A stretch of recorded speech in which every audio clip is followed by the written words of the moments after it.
Bonsoir. Quel serait selon vous le lien entre le spatial et la neutralité carbone? Nous allons explorer ce lien ensemble et pour cela, j'aimerais vous emmener dans l'espace. Voici la Terre.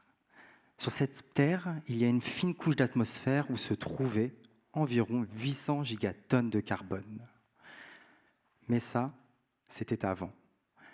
Avant. Aujourd'hui, sur cette fine couche d'atmosphère, il y a plus de 800 gigatonnes de carbone. Autrement dit, il y a trop de CO2 aujourd'hui dans notre atmosphère. Alors nous devons évidemment réduire nos émissions de CO2, mais nous devons aussi augmenter la captation de carbone.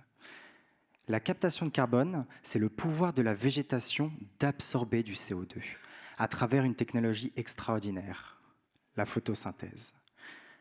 Grâce à la photosynthèse, la plante va absorber du carbone dans la feuille, dans la branche, puis dans le sol.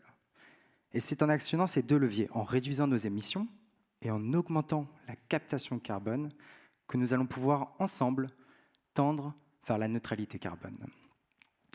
Alors pour cela, prenons de la hauteur et allons explorer l'Australie. Voici une image satellite prise en Australie en décembre 2019. Cette image provient d'un satellite de l'Agence spatiale européenne Sentinel-2. Sur ce satellite, qui a la capacité de prendre des images, on retrouve ici une fumée qui représente un feu, les gigafeux qu'il y a eu en Australie. On arrive à distinguer des zones en vert, qui sont les zones avec de la végétation, les zones en marron, qui ont brûlé, et justement cette fumée, qui sont les zones qui sont en train de brûler en ce moment. Et c'est là que la science a tout son intérêt. En récupérant ces données et en pouvant suivre l'évolution du feu et la diminution de la végétation, nous pouvons quantifier l'impact de ce feu. Pas seulement sur les végétaux, mais aussi sur le carbone. Ces feux, ces gigafeux d'Australie, ont émis dans l'atmosphère 330 millions de tonnes de CO2. 330 millions de tonnes de CO2, c'est la moitié des émissions françaises. On pourrait donc se dire que finalement, réduire nos émissions n'a pas trop d'impact.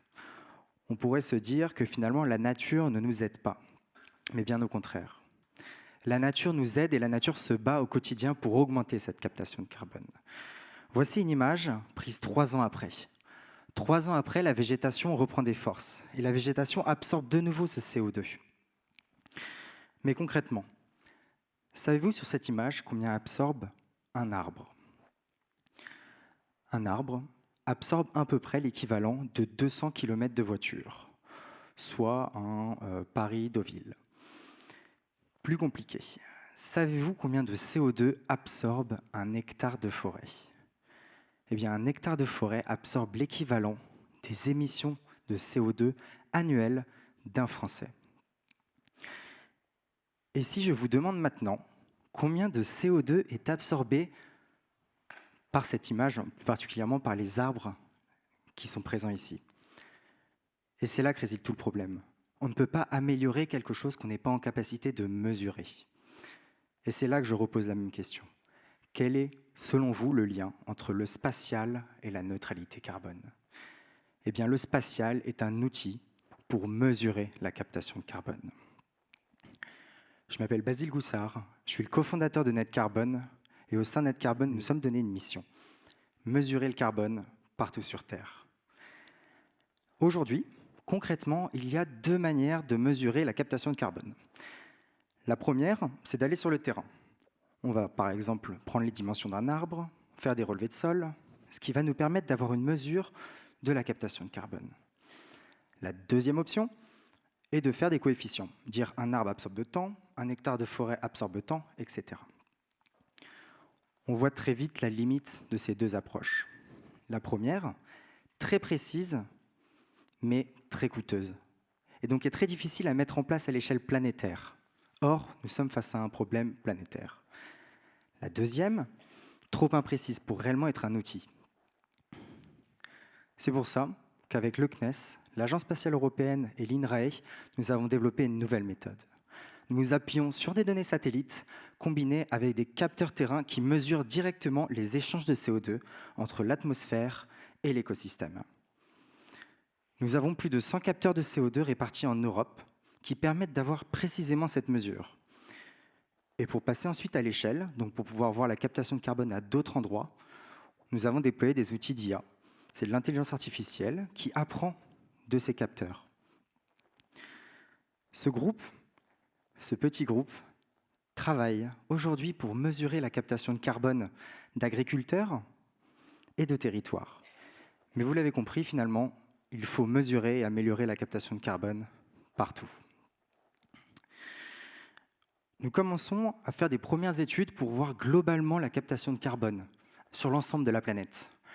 Et consolidée par des données scientifiques, aujourd'hui, nous avons estimé la captation de carbone et l'équivalence sur les émissions de CO2 à 30%. Autrement dit, 30% de toutes les émissions de CO2 que nous émettons sont absorbées par le pouvoir magique de la végétation.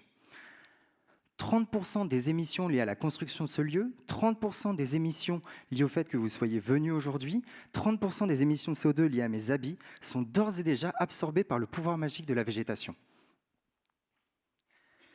Mais nous pouvons faire mieux. Et si nous imaginions capter 40% de nos émissions? Et si nous imaginions capter 50, 70, 100% de nos émissions? Et pourquoi pas arriver un jour à des écosystèmes qui absorbent davantage de carbone que nos émissions de CO2. Maintenant, la meilleure chose, allons faire un exemple directement ici, à Versailles, et regardons où nous en sommes. Voici une image satellite de Versailles. On retrouve en son centre le magnifique château de Versailles avec ses jardins. Pour ceux qui habitent à Versailles, prenez 1 minute pour essayer de retrouver votre maison, pas facile sur une donnée si peu résolue, un jardin ou tout simplement un parc que vous appréciez. Pour ceux qui n'habitent pas à Versailles, vous pouvez regarder un point à peu près au milieu de l'image. Et c'est là que le satellite est essentiel. Avec ses yeux, il va avoir la capacité de mesurer la captation de carbone et de regarder les zones qui absorbent du CO2. Ce sont les zones en vert. Finalement, ce sont les zones où il y a de la végétation. Et on arrive à voir des nuances sur la captation de cette végétation par rapport à la densité. On voit par exemple, évidemment, les jardins de Versailles qui absorbent du CO2. Mais on voit aussi quelque chose d'autre. On voit aussi des zones en rouge. Les zones en rouge sont les zones qui n'absorbent pas de carbone ou très peu. Ce sont les zones urbaines, des routes, des infrastructures, mais ce sont surtout les zones où nous pouvons agir. Ce sont surtout les zones où nous pouvons replanter, où nous pouvons mettre en place des pratiques pour revégétaliser. Nous avons parlé de mettre des haies, de planter des arbres, de mettre en place un système agricole plus vertueux. Aujourd'hui, grâce aux données satellites, nous sommes capables de quantifier cet impact et de bien mesurer que nos actions ont un rôle positif à jouer sur le climat.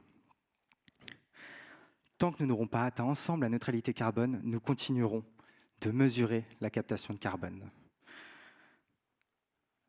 Notre planète est magnifique. Notre planète est magnifique et grâce au spatial, nous pouvons en voir sa beauté. Mais nous pouvons aussi mesurer ce carbone.